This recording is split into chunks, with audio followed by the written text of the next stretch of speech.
Ngawa mfowalanda tinkoya. Eno yinchi mwina mungo. Anana wakwazana kasana kasawa nipundire. Alo ila polisi ana sindoro pakwechira mulisacha. Ala. Wakutola mkafiku wati nisa London. Wewe wachiondo.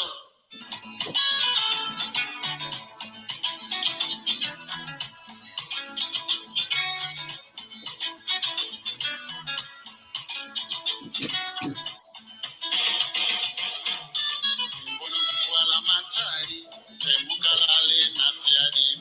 Mwana macheke chokulepa. Andi bonari kwata kwesu. Chava ngabana banomba. Bashaishi boko bafuma. Tetinda vyukulumbanya. Nari kwata nechilumba. Umane boy kwesu. Febabele kusamba panika. Mbono kufuala matai. Temukalale na fiari. Mwana macheke chokulepa. Andi bonari kwata kwesu. Chava ngabana banomba. Bashaishi boko bafuma. Tetinda vyukulumbanya. Nari kwata nechilumba. Umane boy kwesu. Febabele kusamba panika. Umane boy kwesu. Febabele kusamba panika. Nifumshisana shakutika. Wapwewa ebakalamba. Wawashibirisha kudu. Nibamwasa kombe na shitembo. Shimishibirisha kabamba. Nibambuluhe na bambulombe. Nifumshisana shakutika.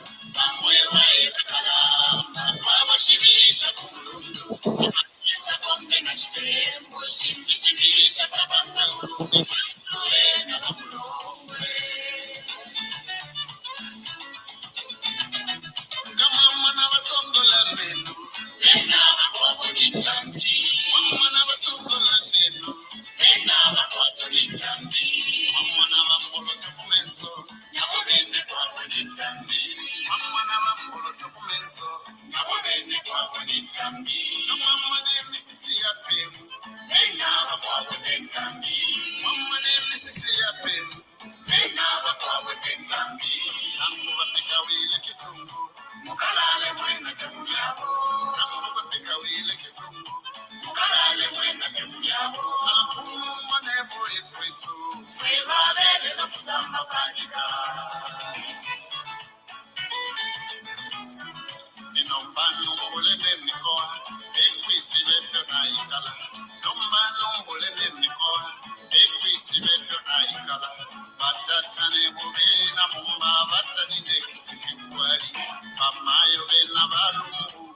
Nangunti ya bena kasi. Nombo kukonka nentambi. Nemwine ndimwina kasi. Kumumba nebo ekwesu. Febabele no kusamba panika.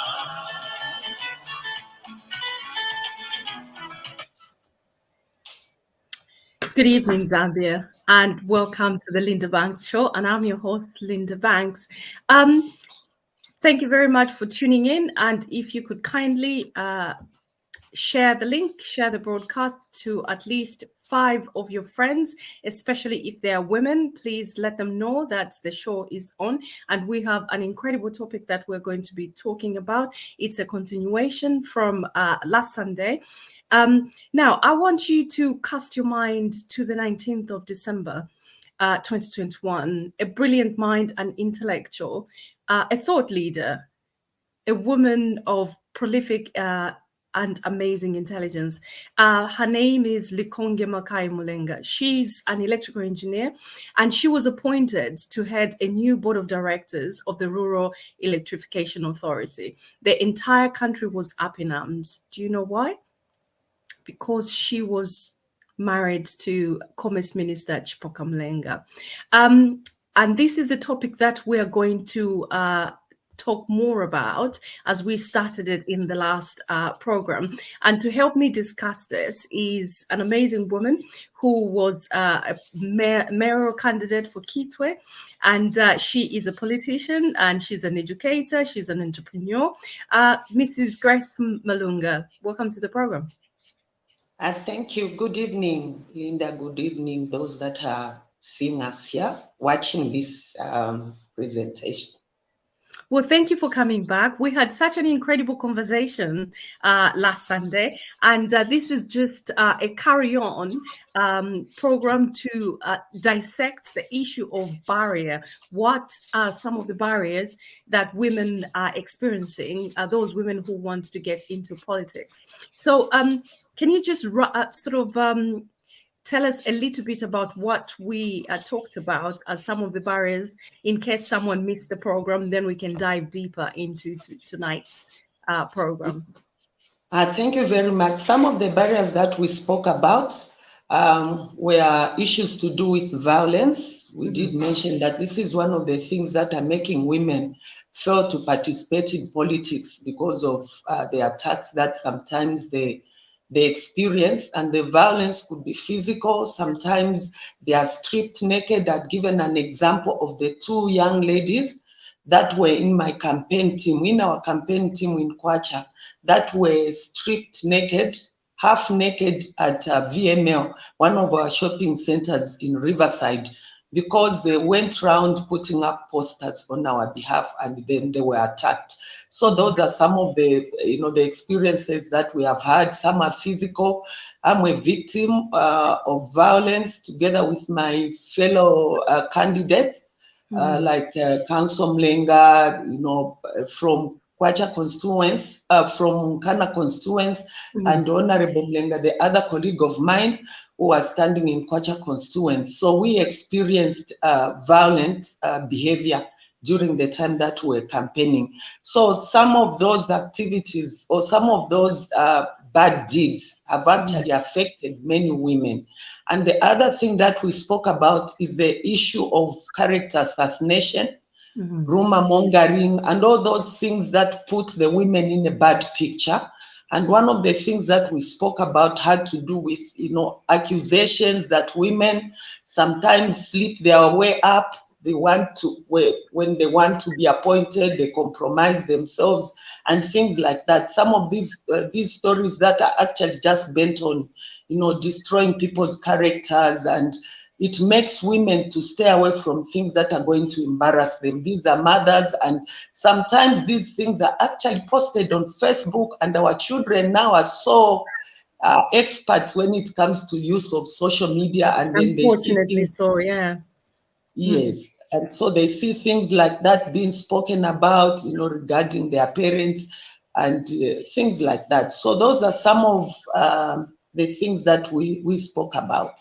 Yeah. In a Well, thank you nutshell. so much. Absolutely. Thank you very much.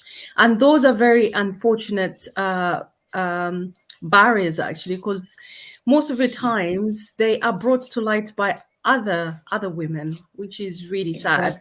So it's not very helpful. You're bringing a fellow woman down when you actually perhaps don't even have evidence. You just rumor mongering and then start spreading all these stories across social media. There's a latest one which is really sad that involves the foreign missions. Some disgusting things that have come out that I personally wouldn't want to get into too much detail, but everyone knows about it. Everyone is talking about it. How certain people who are in authority are being accused of doing certain hideous things, and I think it's really unfortunate. But tonight, I want to try and focus on a completely different kind of barrier, and this is where I started from, talking about an intelligent woman, Mrs. Makai Mulenga Likonge. And can you just share with the viewers a little bit more about this lady and what transpired, please?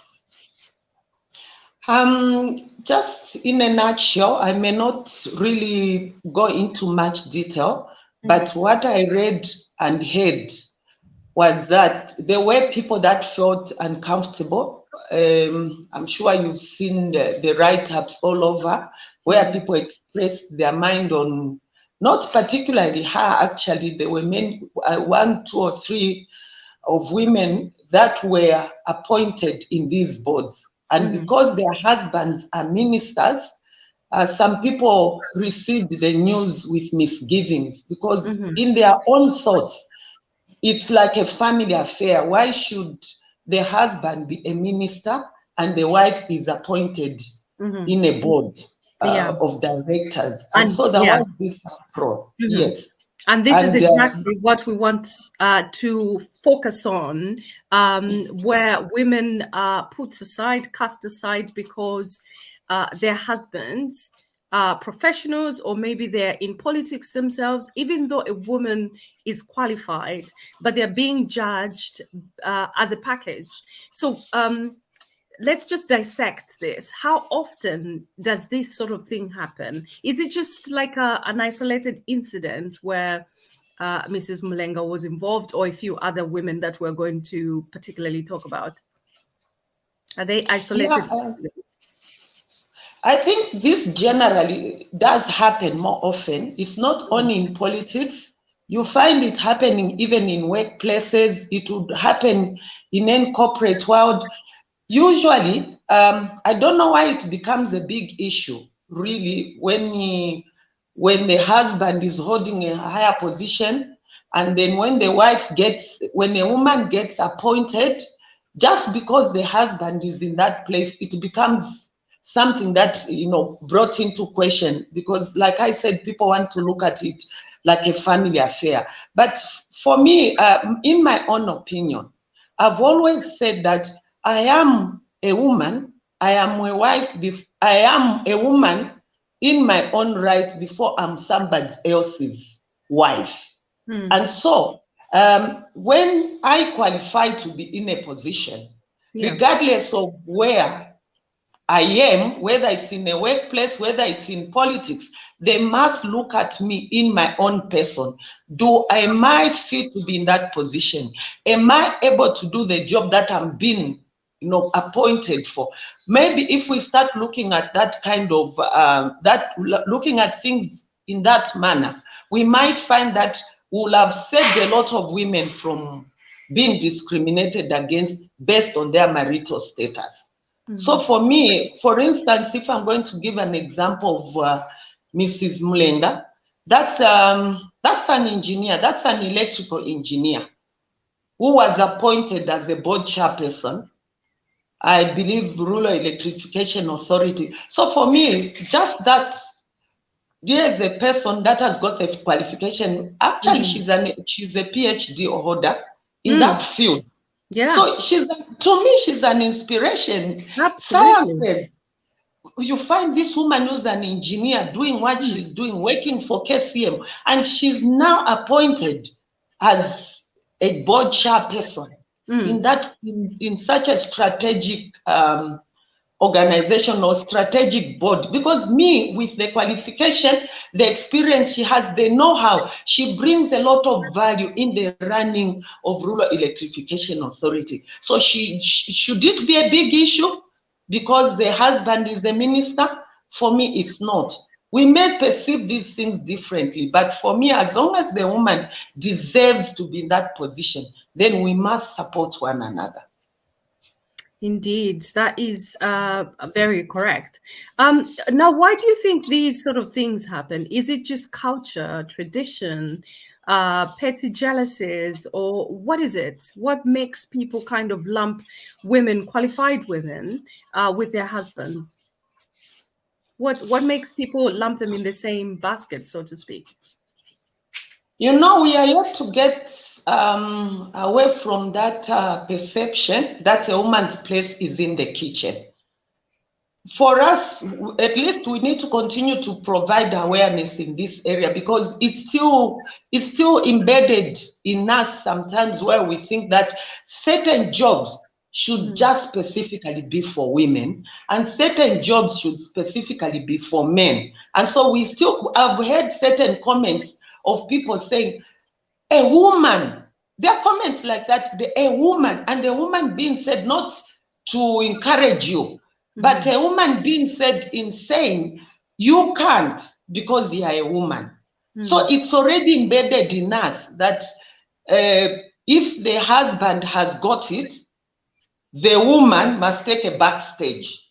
But we thank God that we are living we are moving now, we are evolving. And for government to recognize the position of some of the women whose husbands are already serving and recognize them and give them those positions in their own right, I believe then our government is doing the right thing, is doing what is supposed to be done, looking at individuals, where do they fit, how good are they, do they have the qualification, this woman, can she go in there and do it, casting a blind eye on the fact that the husband is also working in there, so that she's given that opportunity to excel in her own right. That's my opinion. And I don't mind any other person being given an opportunity. And this doesn't only, Linda, this doesn't only happen in, like in top government institutions. I'll give an example. There are schools where you find the husband is a head teacher, and the wife is a teacher. Why is it not a big issue? They are both in the civil service. They are both civil servants and working at one institution. So should we question why the wife is a teacher in the same place where the husband is working? This is a trained woman who's been trained as a teacher, and the husband, probably they met when they were at the same school, or they met when they were in college. And now I'm even happy because our president's policy, they want couples to be in the same place. If they are in Chingola, if the couple was in Muflira, the couple must reunite. If the wife was in Muflira, she must reunite with the husband who's in Chingola, so that they strengthen family values. So for me, I have no issues. If anything, I would want to see more and more of that being done. We may be facing, there are more appointments that are coming. What if, for instance, I'm just giving it as an example. We of course, it's not a secret. We are seeing statements where the Minister of Foreign Affairs is saying there will be appointments coming, maybe in foreign service. And then the husband and the wife are both professionals. And what happens? Because probably when they were in here, they were working, and then you go in a place, and then you say, no, if the husband is appointed, then the wife must just follow the husband and go and still stay at home, not to continue to contribute to the well-being of our country. How do we balance things in that manner? So if there are opportunities provided for the couple that is qualified, I keep on making an emphasis on qualification. For me, I'm not advocating for people to be given on a silver platter, given jobs that they are not able to do. But if they qualify for that job, the husband and wife qualify for that job and are sent somewhere, they must be given an opportunity to continue in their profession for the good of our country. It's all about development. Thank you very much. Mrs. Mulenga brings a lot. With our engineering qualification. Thank you very much for those very important points. I think it's such a travesty that women are expected to put their degrees, their PhDs under the pillow and support their husbands. It's great to support your partner, and it's an amazing thing if that's what you want to do. But it's a shame that a woman has to be the one to give up their hard-earned qualifications to support the partner.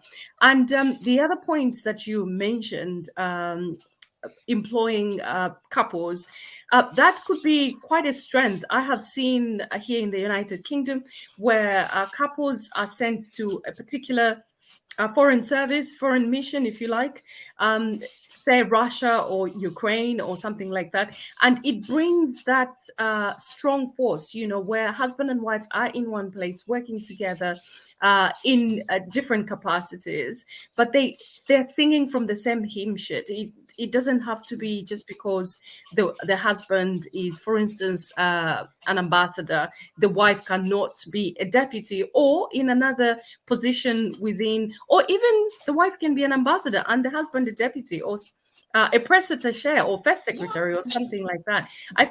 I mean, we shouldn't always just say that the man should be the ambassador.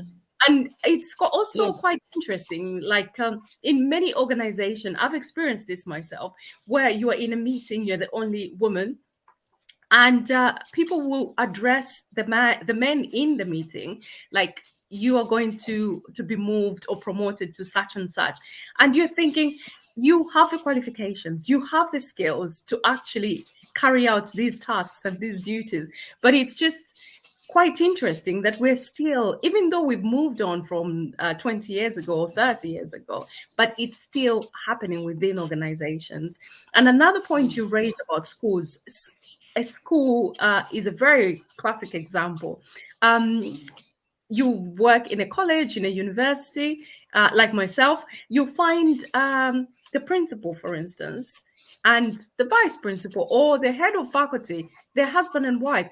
In my institution, there's so many couples that it's insane, you know. Lunch break, you find husband and wife sharing lunch. But why is it so impossible in politics?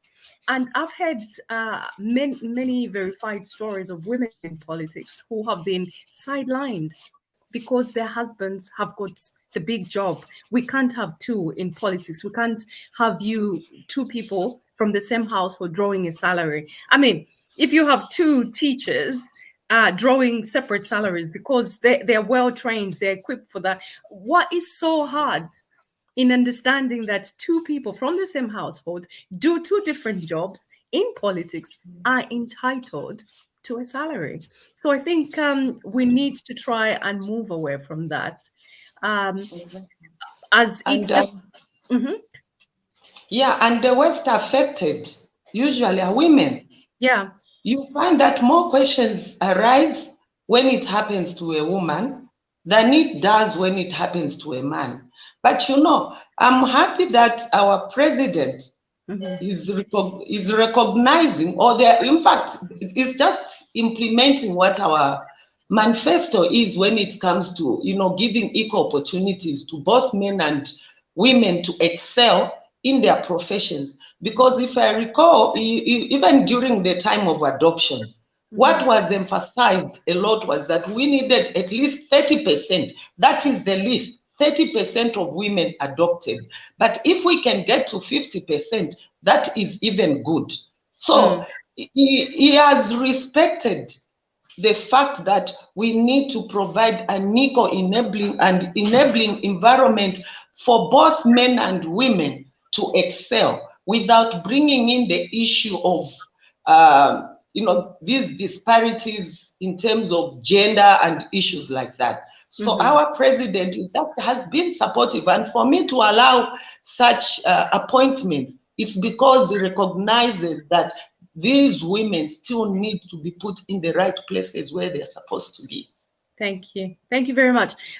You have alluded to the fact that the UPND's manifesto is quite clear on that aspect, and the president is trying to implement that. But there are those who say that he's not doing enough to ensure that there are enough women. For instance, you just have to have a look at his cabinet. How many women are there in top jobs in different ministries? How many women are there? And also, it was brought to my attention that there's another woman, Bonamkuba Member of Parliament and Public Accounts Committee Chairperson Warren Mwambazi's wife, Mazuba, was appointed to sit on the REA board as well.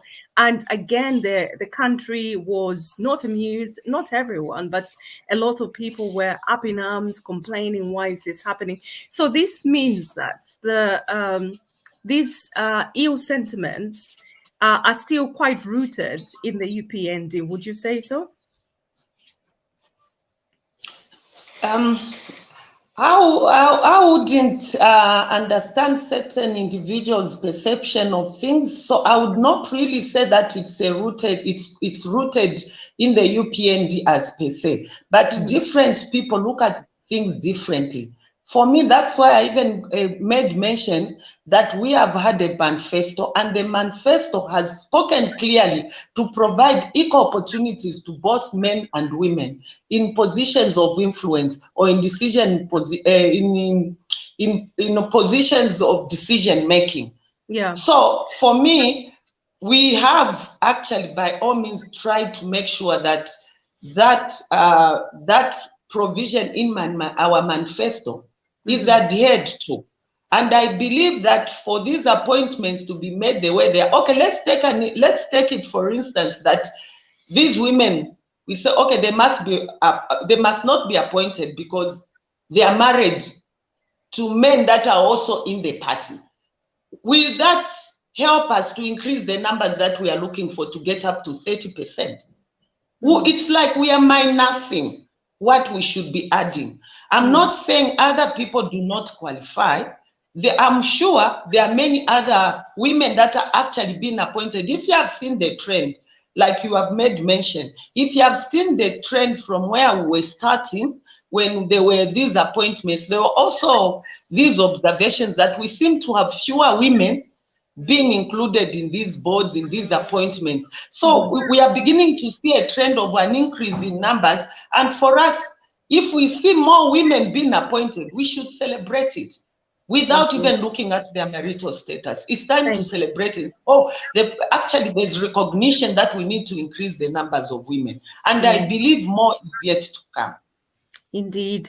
I think that's I'm not the appointing officer, but I'm looking at the trend, and I believe that the numbers seem to be increasing.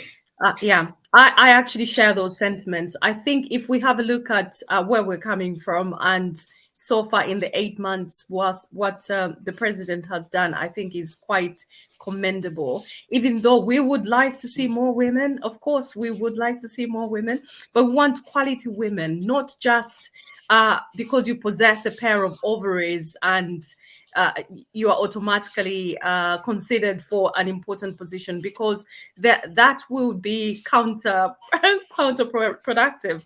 So we want women who are qualified, who've got the skill sets to present themselves, to put themselves forward for these positions, and not be bogged down on quite a few of the barriers that we have talked about.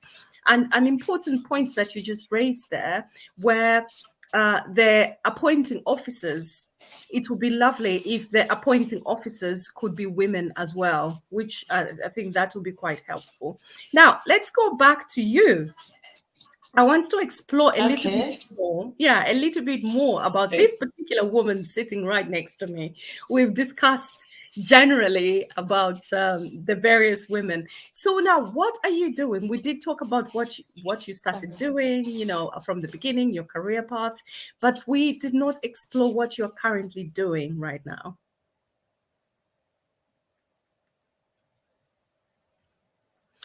I think I have just lost Mrs. Malunga. If you have just joined us, we are talking about barriers to women getting into politics, and we're talking about various barriers. We discussed marital status, because some women, if they're not married, they are looked down upon, or if they're married, they're still looked down upon because their husbands are in politics, and they're sidelined because their husbands have got positions already. And we've just been rejoined by Mrs. Malunga. Welcome back to the program. Thank you. Sorry, there was some technical problem. I found myself booted out. The joys of technology. So we were just about to start talking about what you're currently doing yourself. All right. Oh, thank you very much. I am actually a busybody. I right now, just after the elections and what have you, I took a little bit of a break for a few weeks.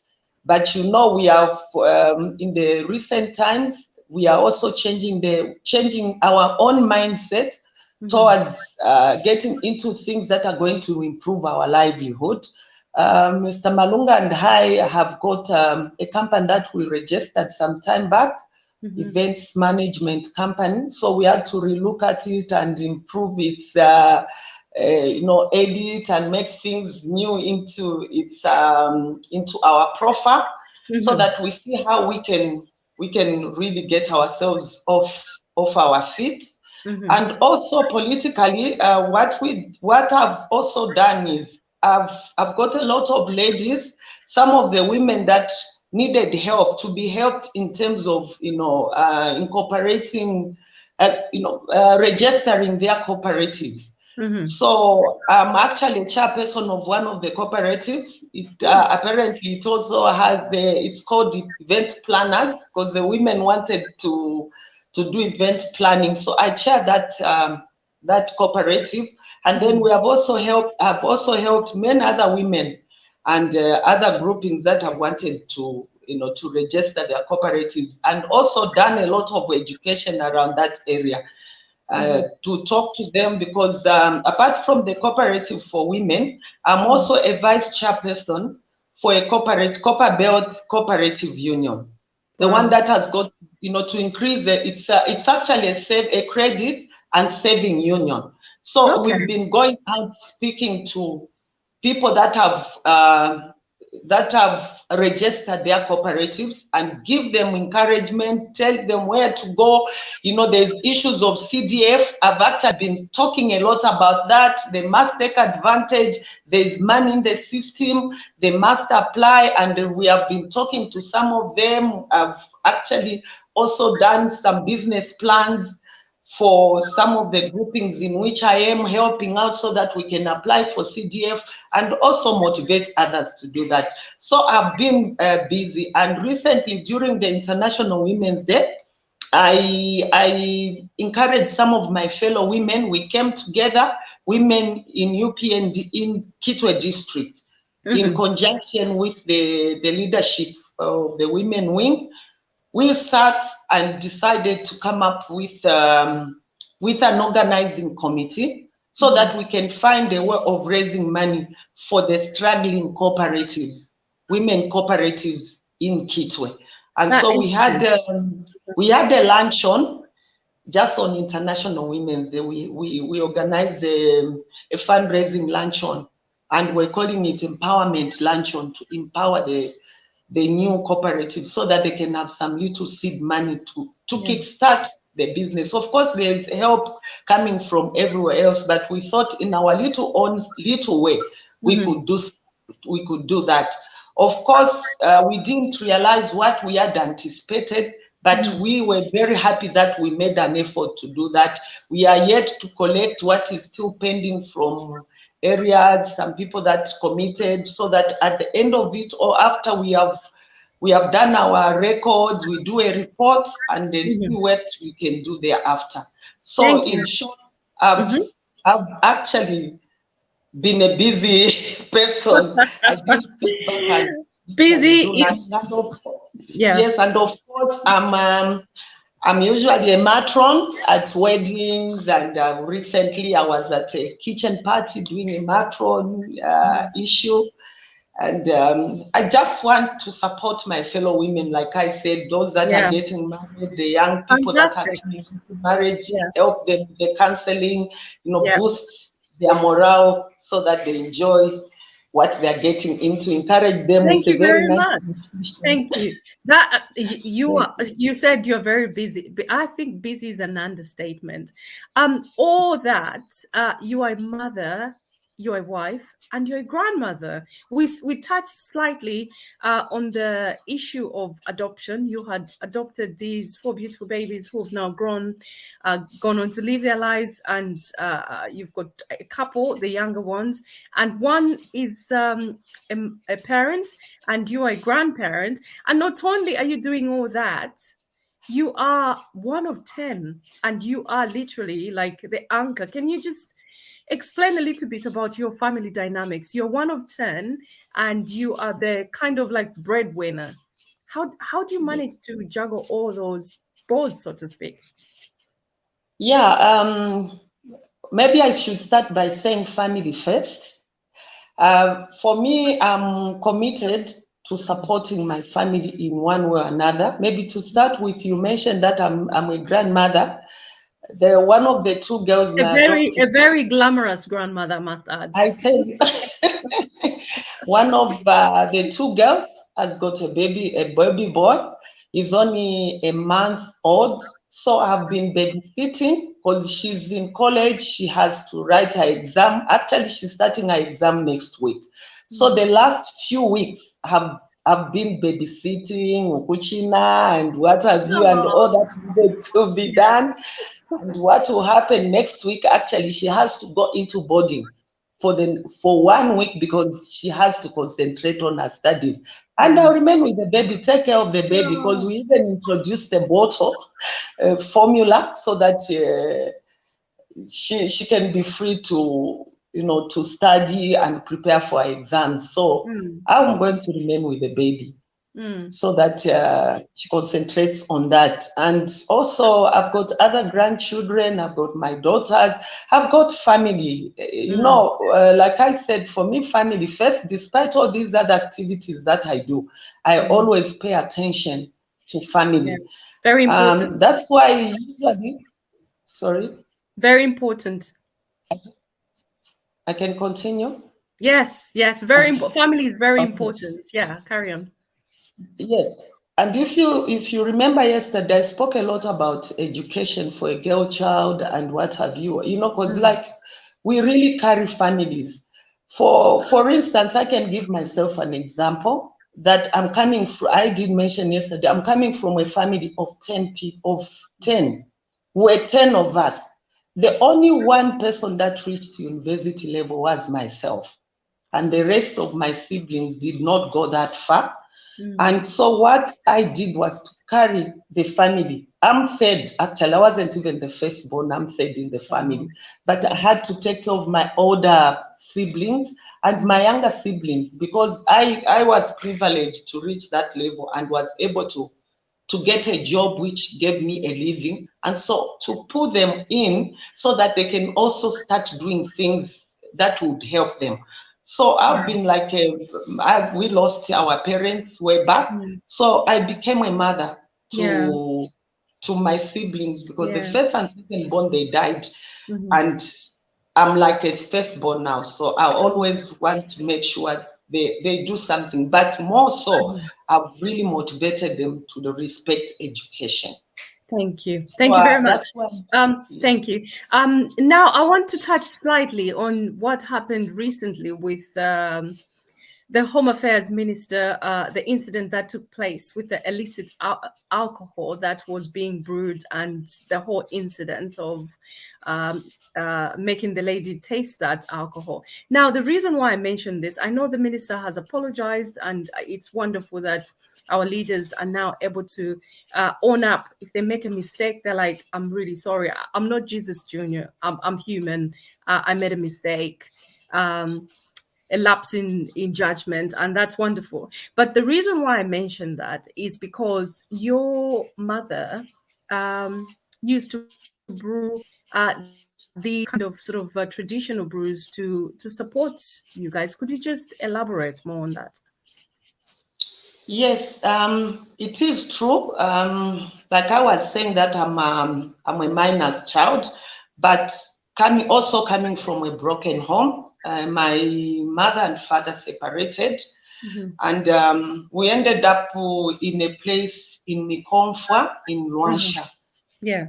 And because we could not make ends meet, my mom resorted to brewing this illicit beer called, I do even recall the name of the beer.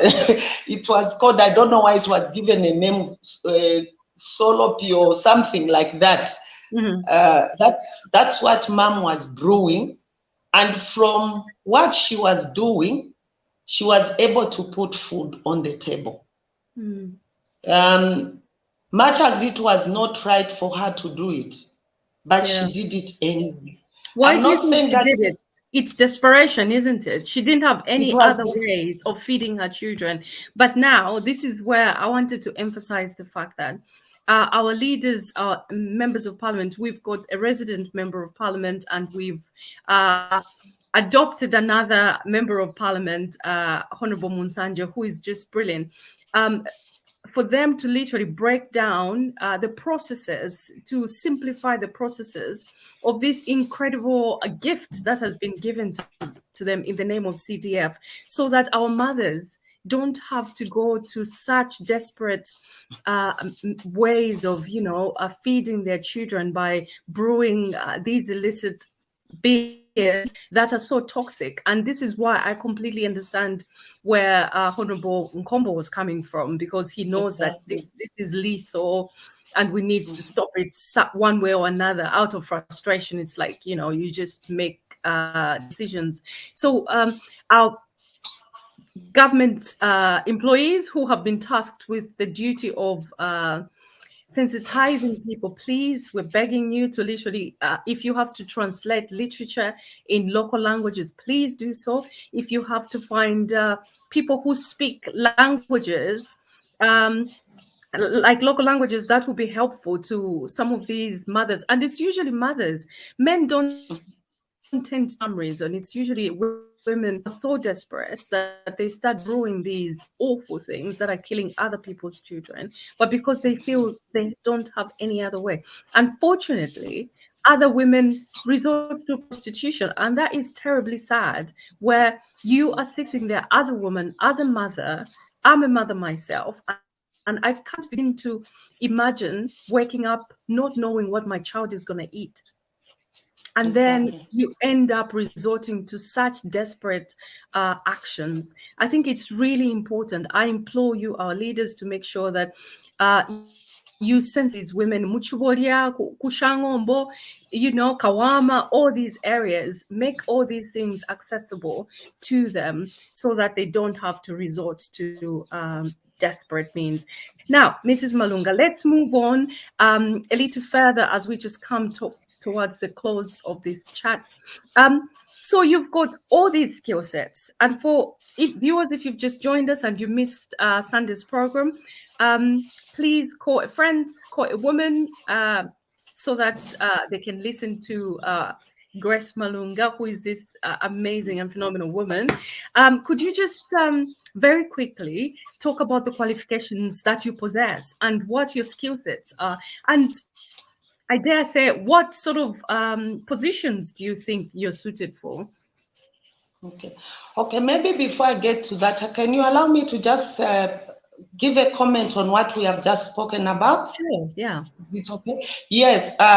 What I wanted to say was that things are actually changing, and we have a government that has got the community at heart, the people that they are serving at heart, and the opportunities are being provided, which could not have been there at the time probably my mother was brewing that illicit beer. She was in a desperate moment like this lady might have been, but opening a new chapter, there are these opportunities. And I believe, our honorable minister did a very good thing to apologize and called her to the office, and they spoke and had this. And I believe she's actually also opening a new chapter.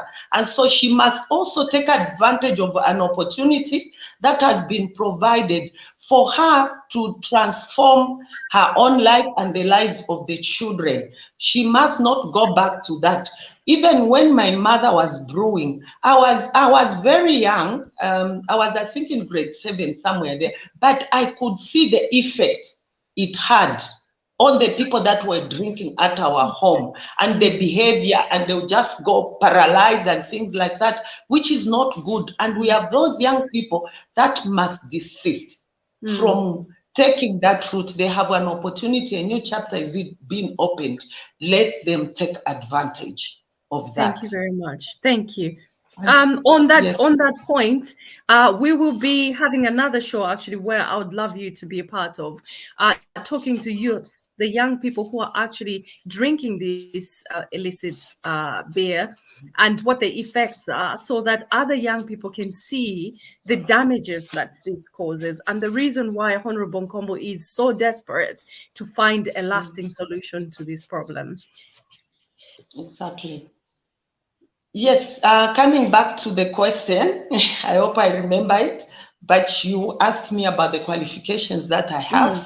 Like I mentioned, I did mention yesterday that I have a first degree in mass communication and English. And furthermore, I am a candidate for 2 master's degree programs.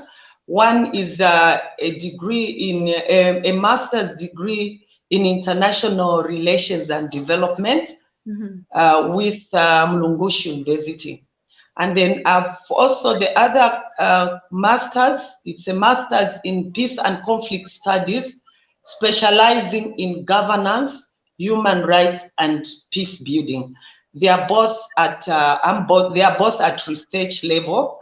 I could have actually done that some time back, a long time ago, but one of the reasons had been that when the time of COVID struck, we were affected, and we needed to I think we were encouraged to write papers instead of going into the field. But now that we are seeing these the trends of COVID going down, for me, I didn't want to just write a paper. I wanted to go in the field to do the research, because I wanted to experience and get the information firsthand in the field. And so we made a decision. Actually, we were studying with Mr. Malunga. We made a decision that we do it the following year, meaning this year, God willing, I should be able to do my research and complete and that. But otherwise, I have done all the 3 stages, and we cleared, and we're just waiting to graduate. Hopefully that we are able to graduate this year. And far and above that, I've done quite a number of short courses, computer appreciation, community engagement. I've done some research, some short courses in research, short courses in HIV and AIDS management. Quite a whole list of things that I've done to enhance my capability and ability to be able to manage in different areas of specialization. I've done management as well, management and administration, and many of those. And in terms of experience, work experience, I did mention that I've worked as a journalist, as a public relations practitioner, and also as a community liaison coordinator for over 20 years, about 26 years in the field. And I've gained a lot of ability to be able to engage, to be able to, to manage events, to be able to market a product, and all those put together. I've been able to do them. Report writing, the list is long, but from my profession, I've been able to gain that much experience. And I would like to specifically mention also that I was part of the team that developed a social management plan for KCM. When KCM came into, there was a project in Chilabombo where we needed to relocate 2 communities from Kawama and Mungomba. They had built houses in an area, in a mining area, which was posing a danger to their livelihood. And so I was one of the key people that managed that project to be able to relocate them to a new place. KCM built a completely new housing unit. And so we went into the field to find out, to engage them and encourage them and motivate them to move away from a place that was causing a serious danger into their lives to the new place. So I was part of the team that actually managed that, and we did it very well. We had to go into the field. We look at what do they have, mango trees, banana trees, and all those, and they were quantified into cash, and they got compensated. And so for me, when I've looked at relocating people from one place to the other, I've always said it must be sustainable. The people that are moving must not lose out on their livelihood. And so those are some of the things that I've done. I've also, attended international conferences to enhance again my profession, to talk about media portrayal of women, portrayal of women in the media. I've attended some of those conferences. It's all the all list. But because of the experience that I've had in my workplace, I've been able to manage a lot of events, organize graduation ceremonies. I was at the center of it. One year, a year or two ago, I managed an event that was in Lusaka to look at, what was it? Anyway, quite a number of things. There were a lot of things in organizing meetings, calling stakeholders, to discuss issues of high prices or raise in prices. How is it going to affect the people and all such things? Thank you very much. Thank you. Thank you so much, Mrs. Grace Sampa Malunga. Viewers, we've come to the end of the program. I've had Mrs. Malunga talking about barriers that women, and basically just carrying on from our last conversation, talking about who she is, what she's been up to, and where she wants to be in the future. Now, I want us to consider this. We have a government that is very inclusive, which is an amazing thing. They have a target to ensure that there's enough women in high positions, competent women who are going to help dissect and disseminate the policies of the UPND, which is a fantastic thing. Now, what I would love to see in the future is that there won't be any female leaders, but there will just be leaders. So we won't be looking at a person as they are female. We have to employ them. We have to give them, because we've got 30% targets to fill up to have women in this organization.